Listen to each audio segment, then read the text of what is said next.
BGB-11417 is a phase 1/1b dose escalation trial of the BCL2 inhibitor.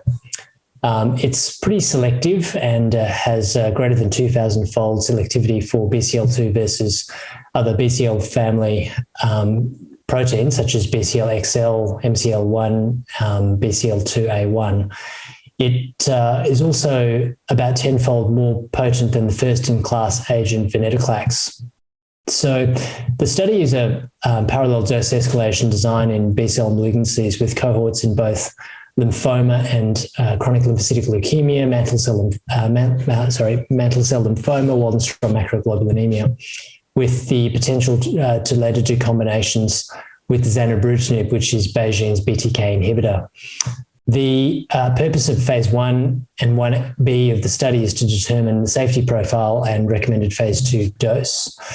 Much like in venetoclax, there is a ramp up in terms of dosing to avoid the risk of tumor lysis syndrome, which is a known class toxicity of BCL2 inhibitors, such as venetoclax.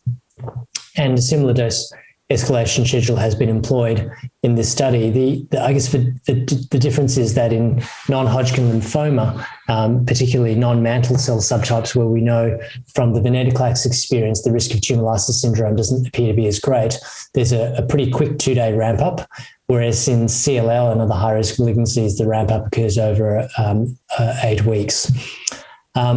We've treated 9 patients at the data cutoff, which is toward the end of March this year, 7 patients with lymphoma and 2 patients with CLL. And the drug has been pretty well tolerated, actually. It's been the adverse events, as you can see, if you look at the abstract and the poster, are pretty mild. The majority have been grade 1-2, with a couple of grade 3 adverse events being neutropenia, and a couple of patients have had ALT abnormalities. The efficacy so far, it's pretty early days in terms of efficacy. We've seen a little bit of biochemical tumor lysis in a patient with CLL, but other than that, not too much in terms of safety signal. It's been well tolerated.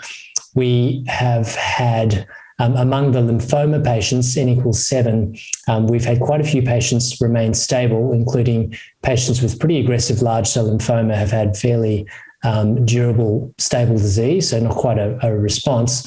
But among the patients with CLL, we've certainly seen some reductions in lymphocyte count even at lower doses. And so we're pretty confident that this is going to be an active agent in B-cell malignancies.